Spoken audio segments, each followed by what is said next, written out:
forest road twisted like a serpent beneath a blanket of fresh snow. Tall, dark pines loomed on either side, their branches weighed down with icy white. The headlights of Nick's SUV pierced the foggy air, carving a small path through the otherwise endless night.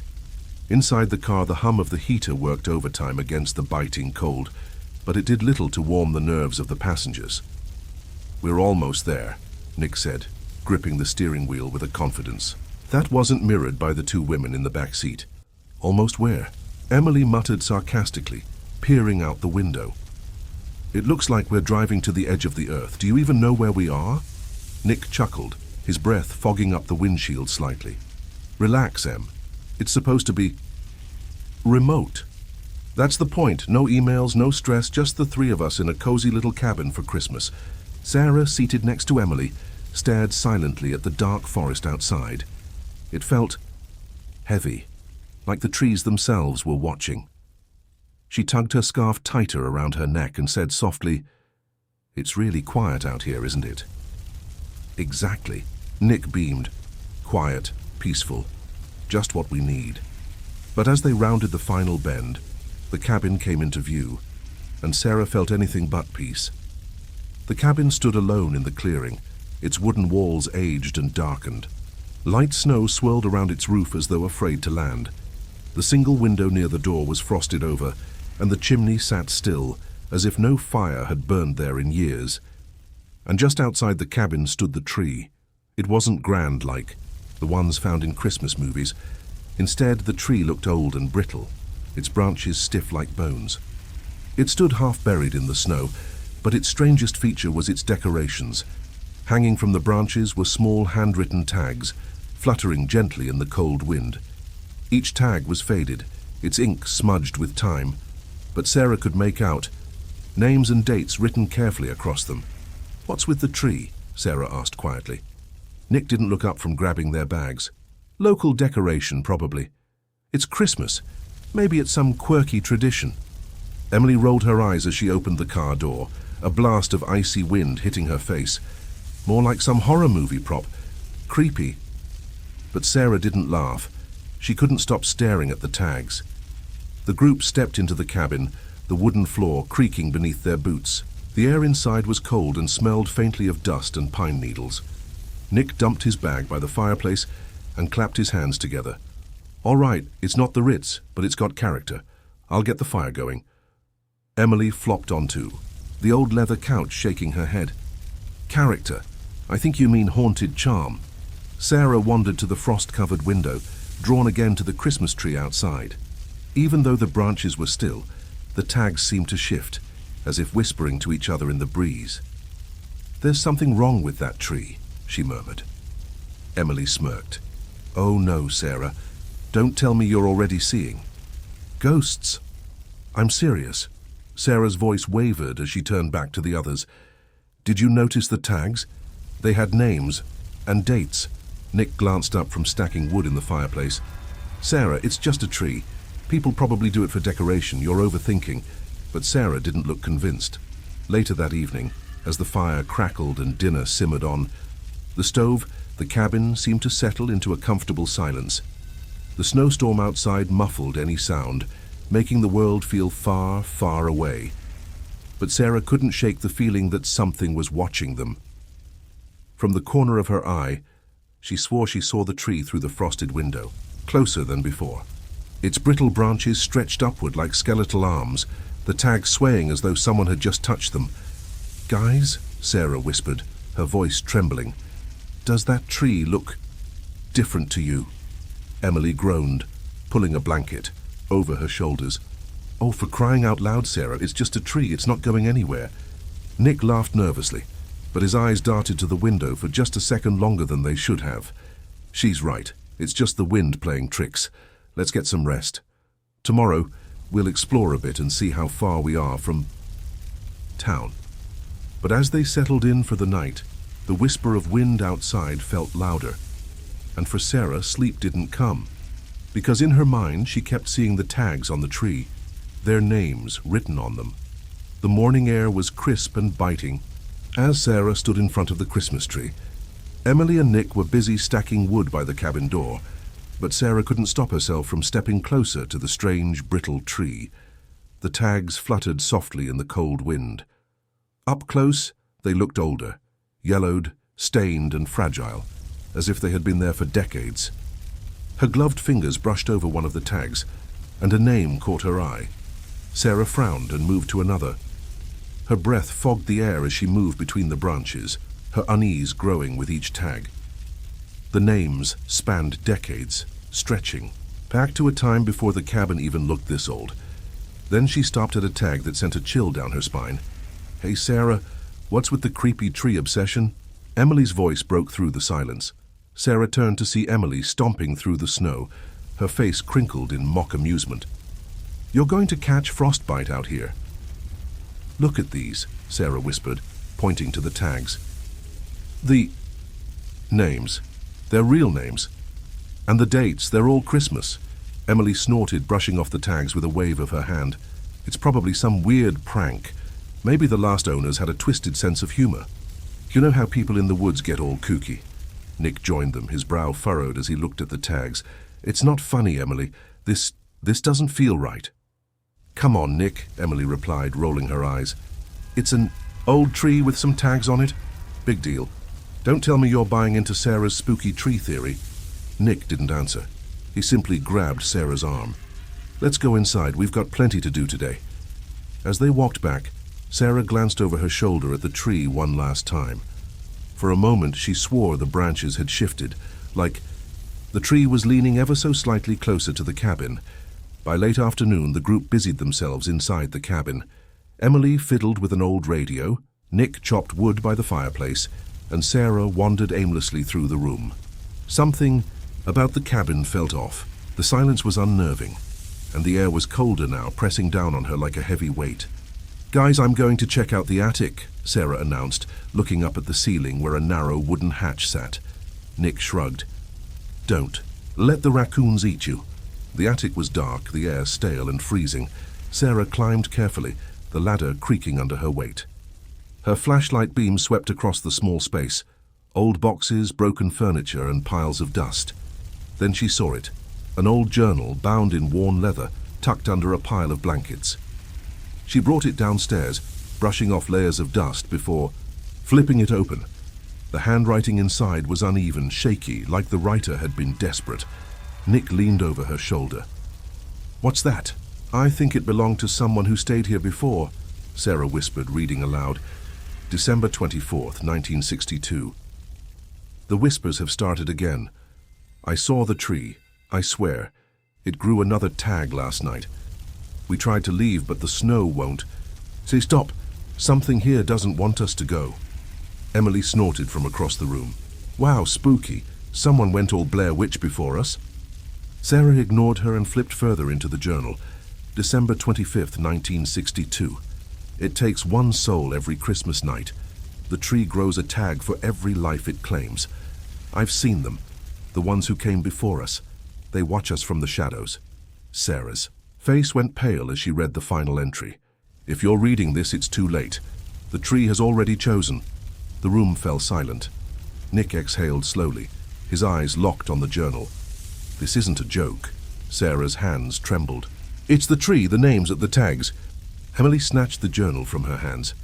"Oh, come on. It's probably just a ghost story to scare people. Who even writes stuff like this?"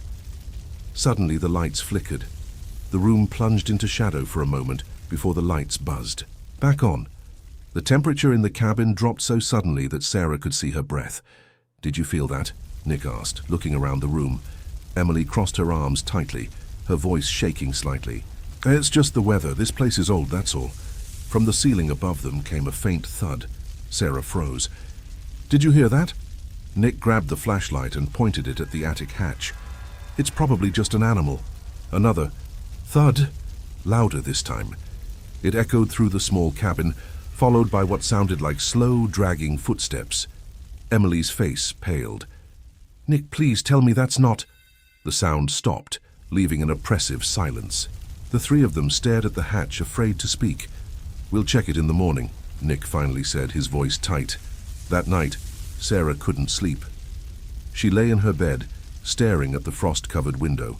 A soft wind blew outside, making the branches creak, but something else caught her attention. The tree. She could see it perfectly from her window.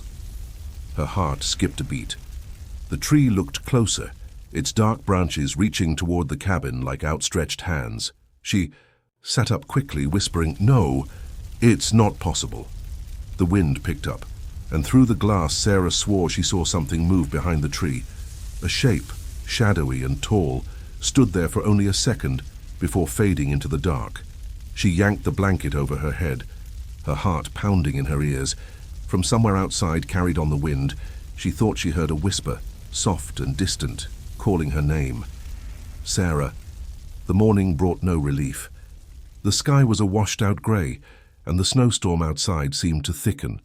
The cabin's air felt colder, heavier, like the walls were watching them. Emily sat on the old couch, arms crossed, grumbling under her breath. "I'm telling you, this place is just messing with our heads. Old wood creaks. Storms make noise. It's not haunted." A loud bang interrupted her. The front door slammed shut on its own, rattling the entire cabin. Emily jumped to her feet. Nick, who had been poking at the fireplace, turned sharply toward the door. Sarah was already frozen in place, her eyes wide. "That wasn't the wind," she whispered. From somewhere in the cabin, a faint noise rose. Soft, whispered voices, almost like they were coming from the walls. Sarah turned her head slowly, her breath catching. The whispers weren't clear, but it sounded like her name. "Sarah. Sarah." "No," Sarah said under her breath, shaking her head. "I'm hearing things." The whispers grew louder, joined by faint thuds upstairs. Nick grabbed a flashlight and looked toward the attic hatch. "That's it. I'm checking this out," he said, voice firm. "No, don't go up there," Sarah blurted out, her voice trembling. Before Nick could answer, the hallway door leading to the bedrooms creaked open on its own. Slowly, Emily backed up. "Okay, that's not normal." The flashlight flickered as Nick stepped toward the open door. "Hello?" he called out cautiously. There was no answer, but the shadows along the hallway walls shifted, flickering like candlelight, even though no candles were burning. Suddenly, a loud crash came from the kitchen. Nick spun around, aiming the flashlight toward the noise, but the beam only caught the corner of an old chair lying on its side. "Someone's in here," Nick hissed. "No one's in here," Emily shot back, her voice trembling. "This cabin, it's alive." The tension in the room was suffocating as they regrouped in the main living area. Nick paced by the window, his jaw tight. Emily muttered nervously, pacing the floor. Sarah sat on the edge of the couch, clutching the journal in her lap. "We need to leave," Sarah said softly, breaking the silence. Nick turned to her. "We can't leave. The storm's too heavy, and the car—" Emily let out a small gasp. "Oh my God." She was standing by the window, staring out toward the tree. Her face had gone pale. "Look," she whispered, pointing. Nick and Sarah rushed over. Outside, the Christmas tree stood as it always had, its dark branches twisting in the wind. But now there was a new tag, hanging low near the bottom. Emily pressed her hand to her mouth as Nick read it aloud. "That's today," Sarah whispered, her voice barely audible. Emily stumbled back from the window, shaking her head. "This is a sick joke. Someone's playing a prank on us." "No one else is here," Nick said quietly, his voice grim. "And it's not a joke." Panic flashed across Emily's face. No, I'm not staying here. We're leaving. Now." Sarah opened the journal again, her hands trembling as she flipped to the later pages. December 25th, 1975. "The cabin only lets one go. The others stay trapped forever. It doesn't matter how far you run, you'll always come back." The room went silent. Sarah looked up at Nick and Emily. "It's true," she said softly. "The journal says the cabin. It chooses someone. On Christmas night. The others don't make it." Emily shook her head furiously, tears forming in her eyes. "That's not real. It's just a stupid book." "It's happening right now," Sarah replied, her voice steady. "And your name is on that tree." Emily backed up, staring at them, both as if they were strangers. "You're insane, both of you." Nick grabbed his coat and keys. "We're leaving now. Everyone grab your stuff." They bundled up and rushed to the car parked outside, the snow nearly burying the tires. Nick yanked open the driver's door, jumped in, and jammed the key into the ignition. The engine sputtered and groaned but wouldn't turn over. "Come on," Nick growled, twisting the key again. The car was dead. Emily slammed her fists on the window. "You've got to be kidding me!" "Calm down," Nick snapped. "We'll try something else. Maybe we can walk out." Emily didn't wait. She bolted into the forest, her boots crunching through the deep snow as she ran. "I'm not staying here!" "Emily, stop!" Sarah shouted, chasing after her. Nick grabbed a flashlight and followed. The snow fell harder now, swirling around them, the flakes blinding and sharp. The forest was a maze of identical trees. Sarah called Emily's name over and over, but there was no response. After what felt like hours, Sarah and Nick stopped, panting and shivering. "She's gone," Nick said, his breath fogging in the air. "We'll never find her in this storm." Sarah turned back, her heart sinking. Through the blinding snow, she could see a faint light. "The cabin," she whispered. They were standing right outside the cabin again, even though they had been running in the opposite direction. Nick stared in, disbelief. No, we couldn't have come back. The front door creaked open slowly, as if inviting them in. Sarah grabbed Nick's arm. "It won't let us leave." Inside the cabin, the tension exploded.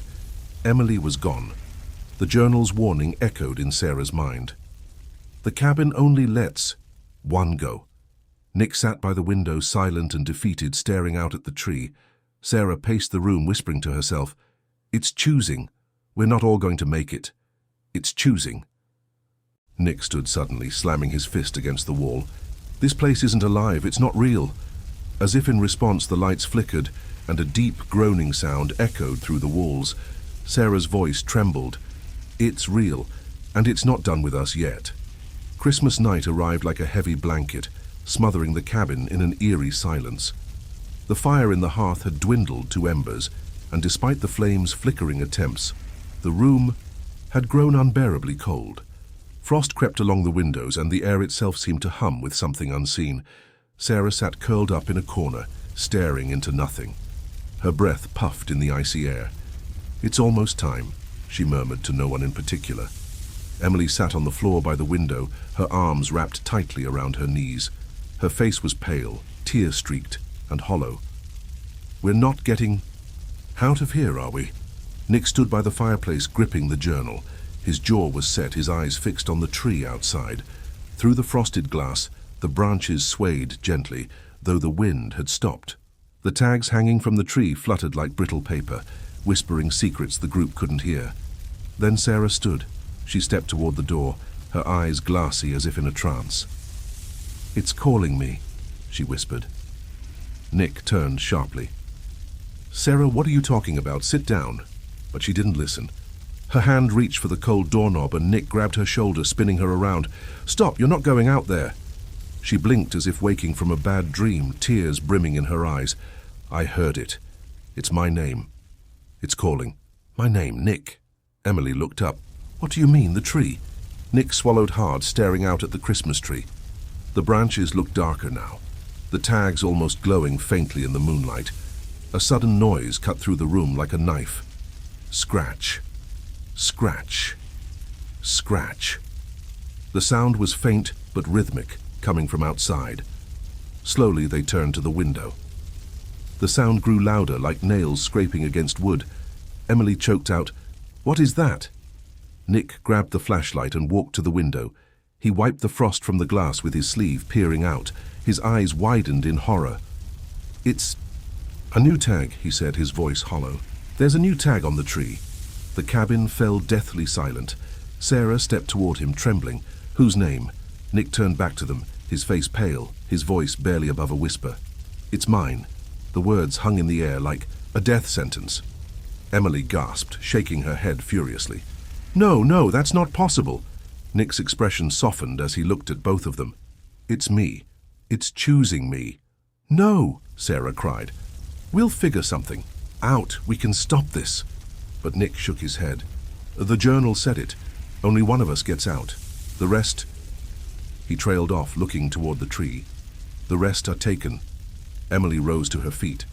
"We're not letting this happen. We'll fight it. We'll burn that stupid tree down." Nick gave her a sad smile. We've tried everything. We've run. We've fought. It always brings us back. This is the only way." He turned to Sarah, his voice soft. "You and Emily, you can get out of here. You need to go when it's done." Sarah shook her head violently, tears streaming down her face. "No, you don't have to do this." Nick's voice cracked as he looked back at them one final time. "It's my choice." Before they could stop him, he grabbed his coat and walked toward the door.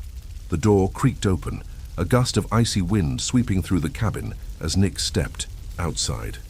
Emily ran to the doorway, screaming after him, "Nick, come back, please!" He didn't turn around. He moved toward the tree, the snow crunching beneath his boots. The light of the full moon bathed the clearing, and the tree seemed taller now, its shadow stretching across the snow like reaching fingers. Sarah clutched Emily's arm, her sobs muffled by the wind. "He's really doing it." Nick stopped, in front of the tree. The new tag, the one with his name, hung low on a branch, its edges glowing faintly.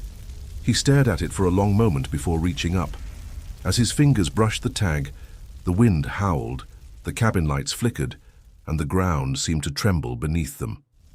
Nick turned back to the cabin one last time, his face illuminated by the moonlight.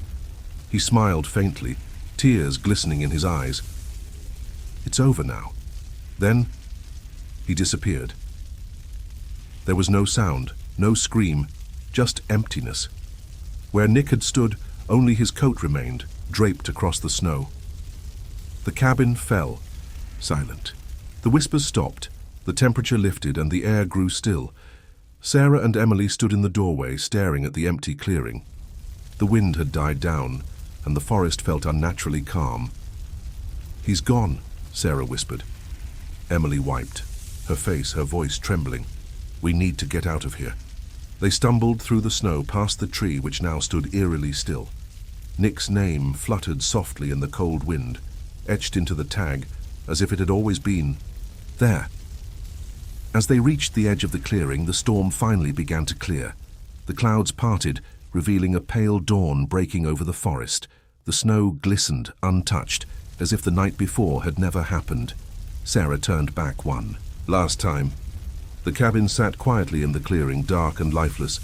The tree stood tall beside it, its tag swaying faintly in the breeze. Emily took her arm.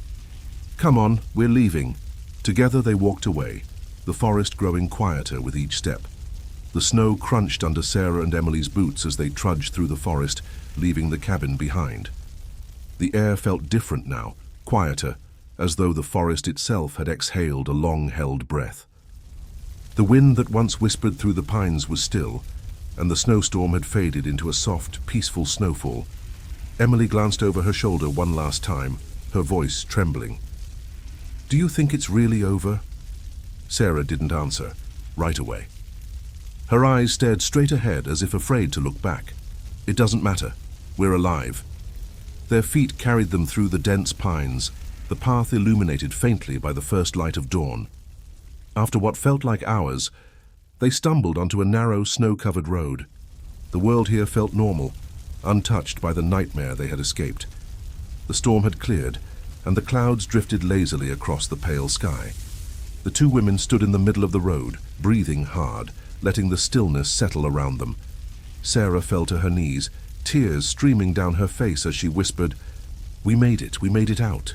Emily crouched beside her, wrapping an arm around Sarah's shoulders. For the first time in hours, the two allowed themselves to believe that they were free. Behind them, deep within the forest, the cabin sat in silence. The Christmas tree still stood among the pines, its crooked branches dusted with fresh snow. From afar it looked ordinary, just another forgotten part of the forest. But its truth lingered in the details. A single new tag fluttered softly on the lowest branch, etched with Nick's name. The other tags hung silently, their handwritten names faded with age. The wind carried faint, almost imperceptible whispers around the tree, as though the voices of the lost were calling out. For now the tree was quiet, waiting. Years passed. The cabin in the pines remained untouched, hidden beneath a blanket of snow and shadow. Time forgot it, but its story did not end. One bright winter afternoon, a car rumbled along the narrow road that led into the forest. Inside sat 4 cheerful friends, their laughter cutting through the crisp, quiet air. "This place is perfect," one of them said, pointing at the cabin nestled in the trees. They parked near the clearing, their voices echoing as they unloaded their bags. Snowflakes fell gently around them, and the forest seemed to hold its breath. One of the friends paused, squinting at the old Christmas tree that stood crooked at the edge of the clearing. "Weird," she murmured. "Why does it have paper hanging on it?" Her friend shrugged, already walking toward the cabin. "It's probably some old decoration. Don't overthink it." As the group disappeared inside the cabin, the whispers returned, soft at first like the rustle of leaves. The camera pans back to the tree, its branches swaying faintly despite the still air. Nick's tag remains, a stark reminder of the tree's hunger. The whispers grow louder, circling the clearing, and in the stillness of the pines, the tree waited, ready to claim another soul. Check out Before Midnight, a tale of vanishing. Guests, the hotel stood at the edge of town, hidden beneath a blanket of fog. Its towering silhouette loomed like a shadow against the darkening sky, windows dim, as though it hadn't welcomed visitors in years. The sign out front swayed gently in the cold wind, its flickering neon light whispering its name, Midnight Pines Inn. Inside, Rachel, a young travel writer, stepped into the empty lobby, her boots echoing on the cracked marble floor. She brushed snowflakes from her coat and let her gaze wander around the place. The room smelled faintly of old paper and pine, mingled with something colder, like damp stone. Rachel muttered to herself, "Strange place for a last-minute reservation." She had chosen the inn out of necessity, stranded by a snowstorm that had caught her mid-drive. The desk clerk, a wiry man with deep-set eyes, had handed her the room key without a word, his fingers cold against hers. She glanced around. The air seemed too still, as if the building itself was holding its breath. The grandfather clock in. The corner ticked quietly, its hands frozen at 11:48 p.m. Dragging her suitcase, Rachel headed toward the staircase, the carpet muffling her steps. "Midnight Pines Inn," she whispered again, tasting the name. There was something odd about it, a nagging feeling she couldn't quite place. At the base of the stairs, a faint sound made her stop. A creak, like someone had stepped, just beyond her view. Rachel turned sharply, her heart skipping a beat. The desk clerk was gone. The lobby was empty. The clock ticked once more, and for just a second, Rachel could swear the shadows at the far end of the hall shifted. Rachel climbed the creaking staircase, her hand trailing along the chipped wooden banister. The air grew colder the farther she went, her breath visible in faint puffs. The hallway on the second floor stretched out before her, dimly lit by wall sconces that flickered as though struggling to stay alive. The carpet underfoot was threadbare, its once vibrant red now a dull muddy brown, and the walls were papered with peeling designs of curling vines and faded roses. From somewhere down the hall, she heard the faint thunk-thunk of a door closing. Rachel froze. Her eyes scanned the corridor, finding it empty. "It's just the wind," she whispered to herself, though she couldn't recall hearing any outside. The door to her room, room 208, stood ajar. Rachel frowned, certain she had shut it when she came upstairs to drop off her bag earlier. She nudged it open with her shoulder and stepped inside. The room was modest, almost too plain to be welcoming.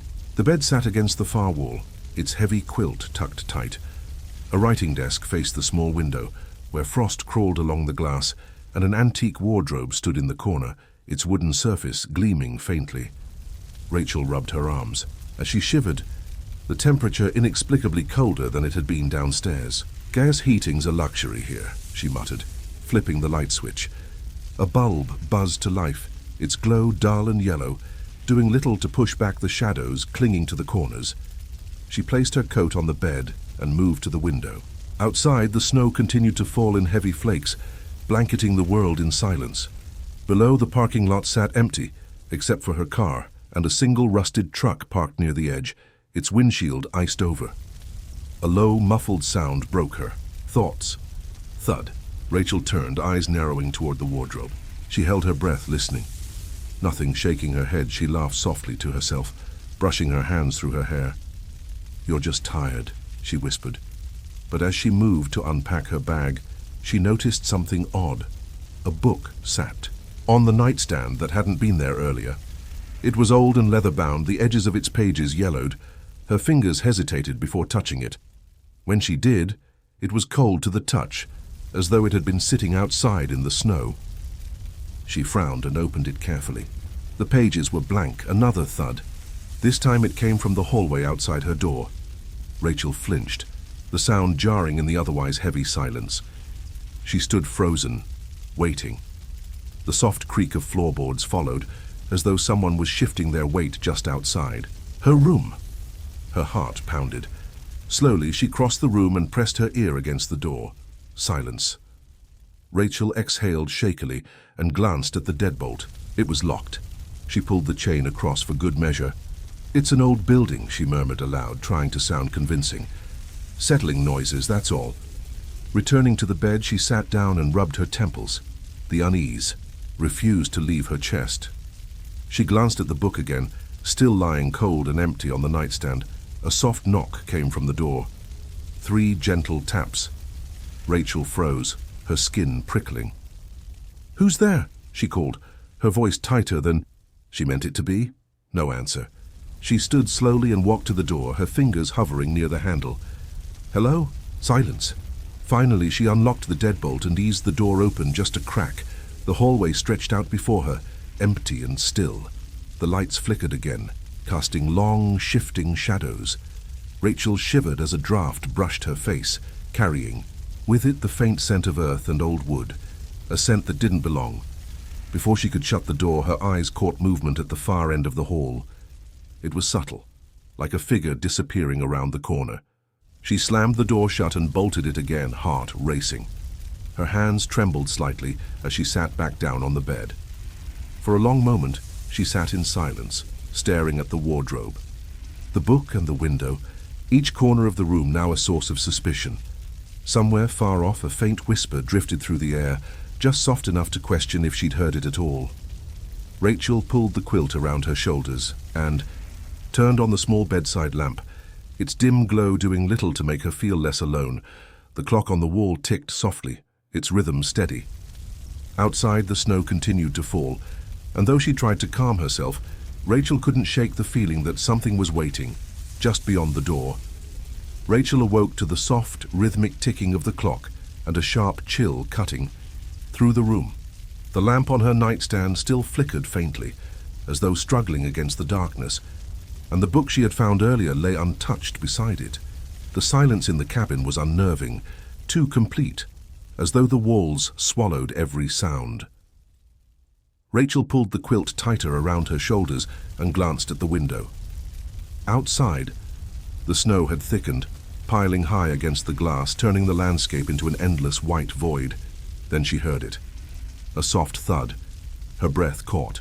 It came from the wall beside the bed. She turned her head slowly, dread curling in her stomach. Another thud, louder this time, as though something had shifted just beyond the wooden planks. "What in the—" she muttered under her breath, cautiously standing. The sound seemed to be coming from the wardrobe. The air around it felt heavier, colder, as if the space had its own oppressive weight. Rachel hesitated, her instincts screaming to ignore it. But her curiosity pulled her forward. The wardrobe loomed larger as she approached, its polished wood reflecting the weak light from her lamp. She grasped the handle, fingers trembling against the cold brass, and eased the door open. Creak. Inside, empty hangers swayed gently on a rusted rod, but on the floor, nestled between a tangle of dust-covered fabric, she saw something unusual, a small leather-bound book. Rachel knelt and picked it up, shivering as the cover felt oddly damp and cold, like it had been sitting outside in the snow. The edges were frayed, and faint marks, almost like symbols, were etched into the spine. A musty, earthy smell wafted up as she thumbed through the fragile pages. "Strange," she murmured, the whisper of her voice breaking the thick silence. The book's first few pages were empty, as if they had been wiped clean. Then faint handwriting emerged, Letters scratched onto the paper in dark ink that seemed to sink into the fibers. Rachel squinted, straining to make out the words. They watch when the snow falls. They wait when it stops. Midnight seals the door. Her heart skipped. What does that even mean? She turned another page. The handwriting grew more frantic, with words bleeding across the lines. Do not look for them.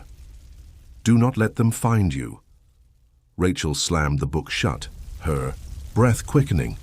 The sound echoed, sharp in the stillness of the room. She pressed a hand to her chest and forced herself to calm down. It's just some silly old journal, she told herself. Probably something left behind by a previous guest. But as she placed the book on the nightstand, her eyes were drawn back to the wardrobe.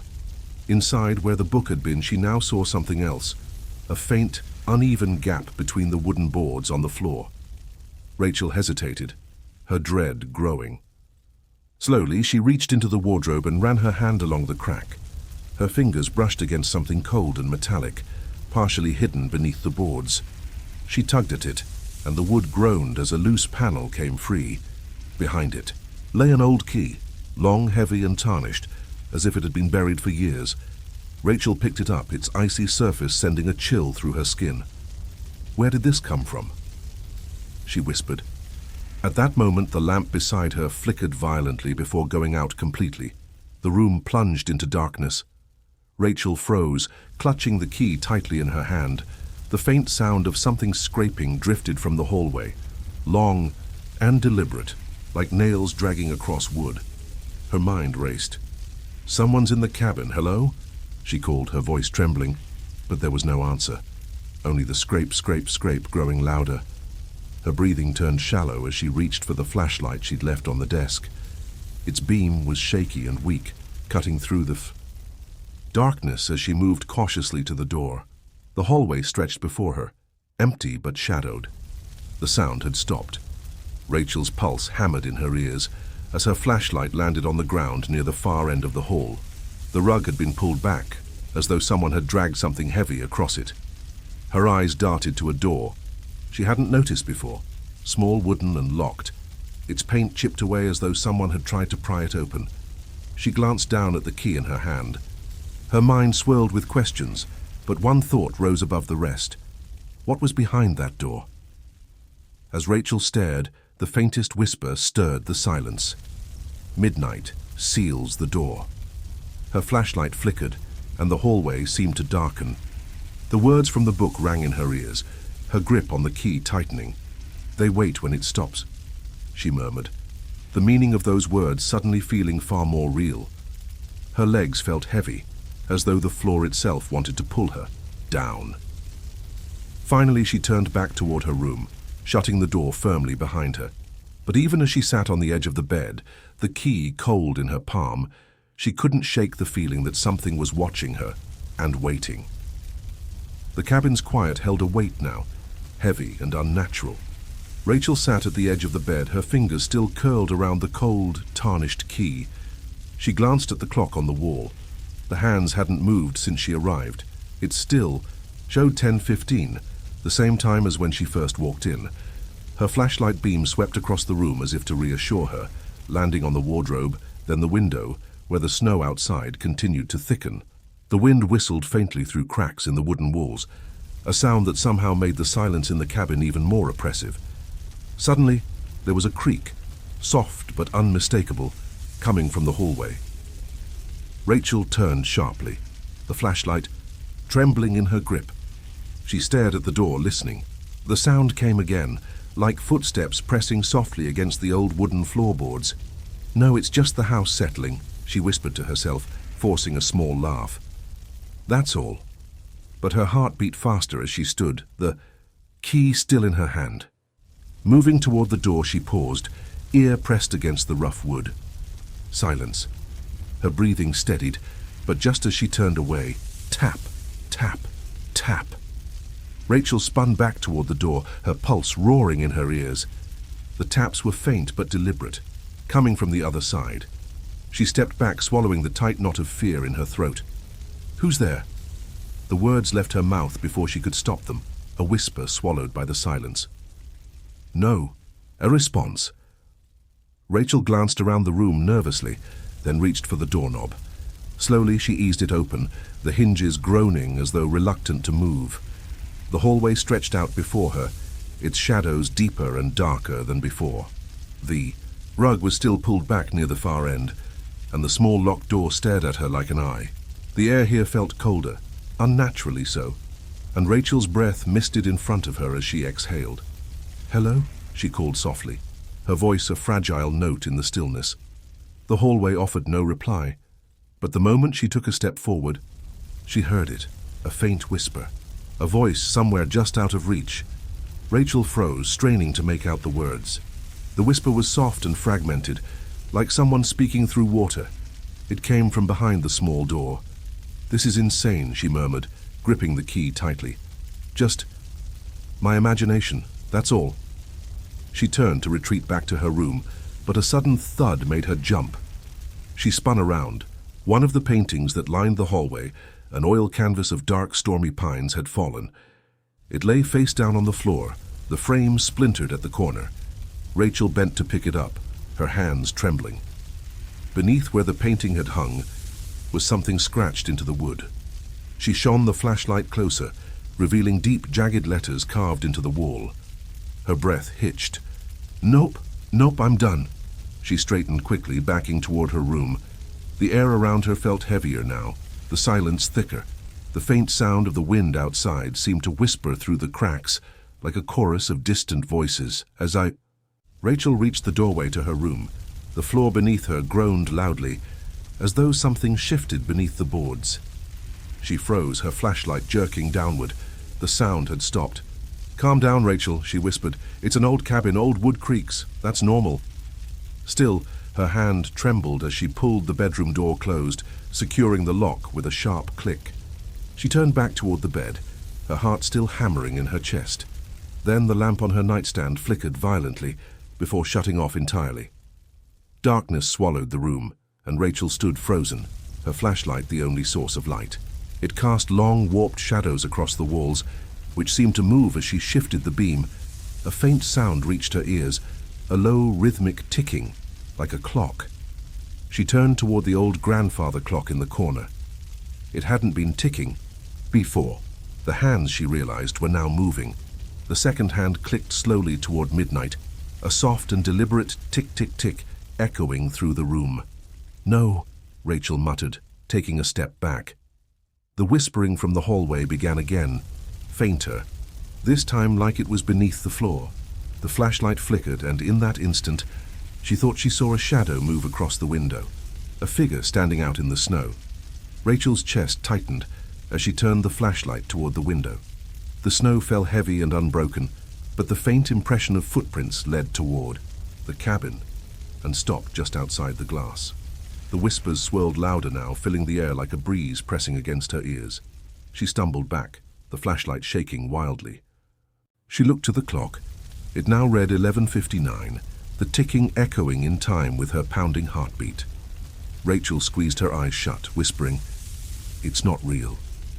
It's not real. Just a dream." But deep down, she knew she was awake. And something very real, was waiting. The cabin had turned on her. Rachel knew it now. The air itself seemed heavier, pressing against her chest with every breath. The shadows in the corners had grown darker, and the sound of the ticking clock followed her like a heartbeat she couldn't escape. She sat on the edge of the bed, flashlight clutched tightly in her hand. A sudden clatter echoed from the hallway, a sharp, metallic sound like something falling to the floor. "No," Rachel whispered, shaking her head as though she could block it out. Then the footsteps began. Slow, deliberate. Each step a hollow thud, growing louder as though someone or something was approaching the bedroom door. Rachel's heart pounded. "Who's there?" she croaked, her voice barely more than a breath. The footsteps stopped. The silence that followed was worse. It was thick and suffocating, like the air before a storm. She could hear her own breathing, ragged and uneven. She turned the flashlight toward the door, waiting, dreading. Suddenly the doorknob rattled violently. Rachel screamed, scrambling backward onto the bed as the flashlight flickered in her hand. The rattling stopped as quickly as it started, leaving only silence. She stared at the door, her chest heaving.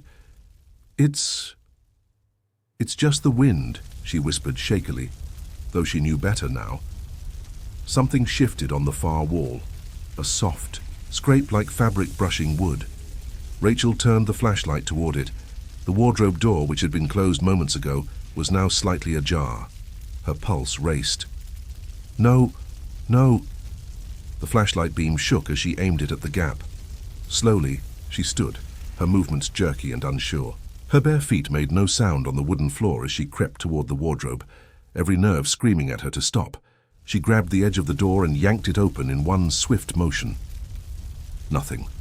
The wardrobe was empty, save for a few moth-eaten coats that swayed gently, as though something had touched them just moments before. Rachel staggered back, her mind spinning.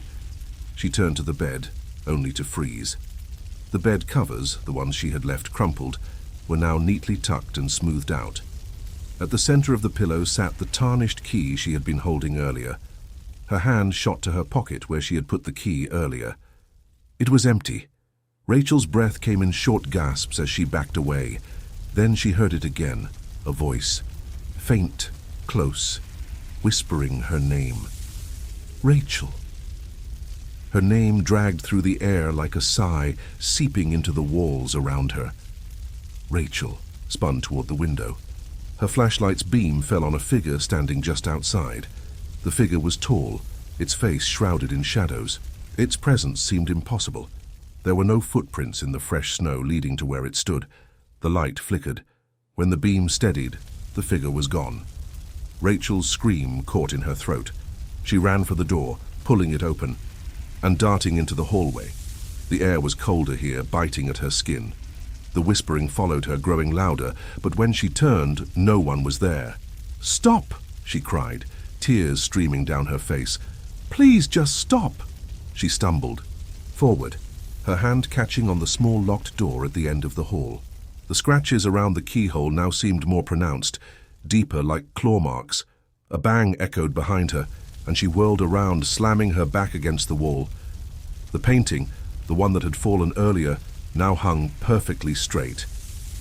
Chill swept through her deeper than any winter cold. "Why is this happening?" she whispered through trembling lips. Suddenly, a loud crash from the room she'd just fled made her jump. It sounded as though furniture had been thrown across the room. Rachel turned and sprinted down the staircase, her foot catching on the last step. She hit the floor hard, the flashlight clattering out of her hand. It rolled to a stop just as a shadow passed across the beam. "Rachel!" The voice came again, close, too close. Her vision blurred with tears as she crawled toward the flashlight.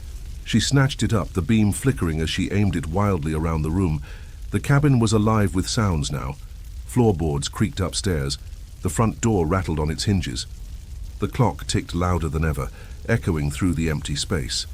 Rachel scrambled to her feet, backing toward the kitchen. "It's not real," she whispered over and over. "This isn't real." But the shadows stretched longer, swallowing the corners of the room.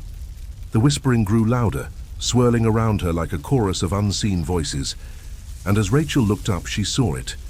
The locked door at the top of the stairs, now wide open. The clock struck once, then twice. It was midnight. The cabin was no longer, hiding its secrets. Rachel could feel it, like something ancient and hungry had been waiting for her to finally understand. The clock struck again, the low chime vibrating through the walls and her bones. She couldn't ignore the sounds anymore. The whispers, the creaking wood and the distant sobs. That seemed to echo from the depths of the house. Her trembling hands gripped the tarnished key, the key that had appeared again and again as though it wanted her to use it. "It's the door," Rachel murmured aloud, her voice cracking. "It's always been the door." Her mind screamed at her not to go back upstairs, not to face whatever waited behind that crooked frame, but she had no choice now. The truth hung in the air, heavy and undeniable. Clutching the flashlight like a lifeline, Rachel climbed the stairs. Each step groaned under her weight, as if the house itself disapproved. The closer she got, the colder it became, her breath fogging. in front of her face despite the thick walls. When she reached the top, she hesitated. The door, the one scratched and warped from years of secrets, stood slightly open, a sliver of darkness leaking from inside. The key pulsed in her hand, like it was alive. "Why me?" Rachel whispered, tears welling in her eyes. She wasn't ready for this. But when she looked behind her, the hallway stretched into impossible darkness, as though the cabin wouldn't let her leave. There was no way out. With a shaky breath, she stepped forward. The door opened with a loud, scraping groan, revealing what lay beyond. It was not a room, but an endless void, an abyss that seemed to stretch forever, swallowing all light. The air inside was different, thick and electric, like standing at the edge of a storm. And in the center of that vast, dark emptiness stood an old tree, gnarled and twisted. Its bark was black as soot, and its branches reached toward the ceiling like skeletal arms. Rachel's flashlight flickered. She took a step closer, her eyes widening in horror as she noticed the tags hanging from the branches, hundreds of them, swaying gently in a non-existent breeze. She drew closer, drawn against her will. Her heart pounded in her chest as she began to read the names scrawled on the tags. Eleanor Blackwood, 1843 David Hendricks, 1926 Clara Young, 1967.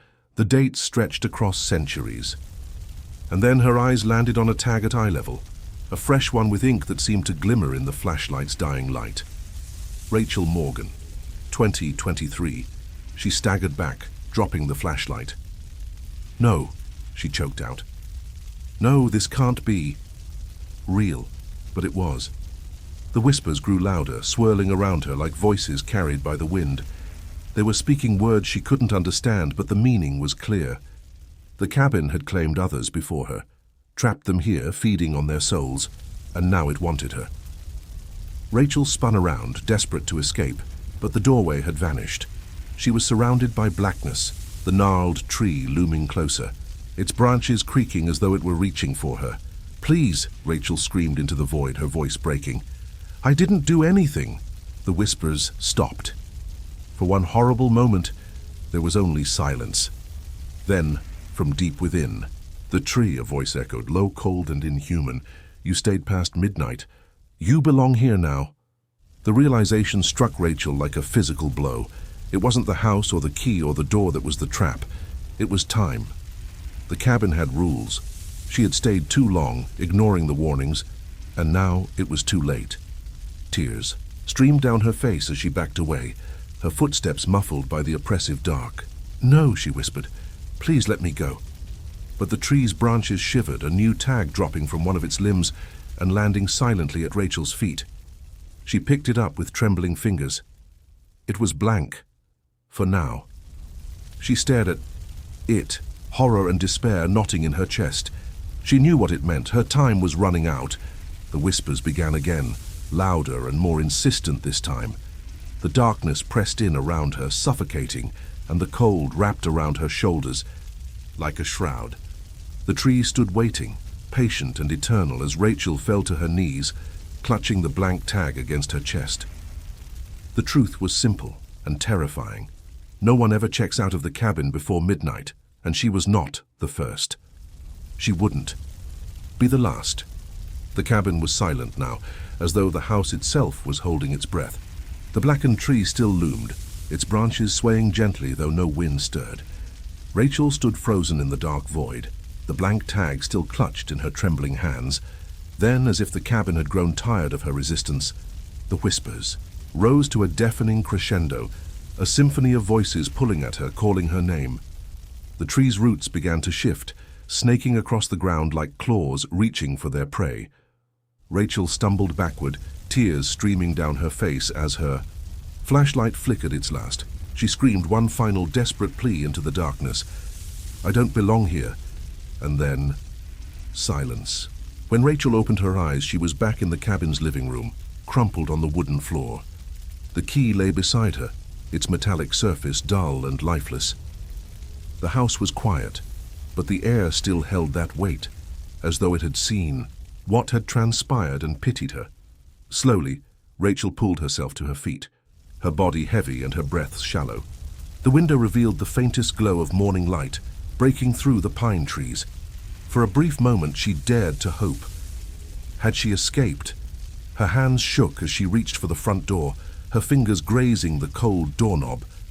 It turned, easily, far too easily, and the door swung open to reveal the snow-covered forest bathed in dawn's pale light. Rachel stumbled out into the cold, gasping in the fresh air. The forest was still, the only sound the crunch of her footsteps on the frostbitten ground. She turned back, half expecting to see the cabin shifting, alive and watching, but it was empty, silent. The nightmare was over, or so she thought. As Rachel trudged down the path toward the road, the tag she had clung to so tightly slipped unnoticed from her hand, landing gently in the snow. The name Rachel Morgan was no longer blank. It shimmered faintly with ink that seemed to write itself. Back at the cabin, the old Christmas tree swayed in the still air, a faint hum emanating from its branches as the tag joined the others. The wind whispered through the pines, carrying with it faint voices, calling, searching. Hours later, a distant hum of an approaching car broke the quiet. The vehicle, a sleek SUV, slowed as it reached the cabin's overgrown driveway. The door opened, and a new group stepped out. 3 co-workers laughing and joking as they stretched their legs. "Wow," one of them said, eyeing the cabin.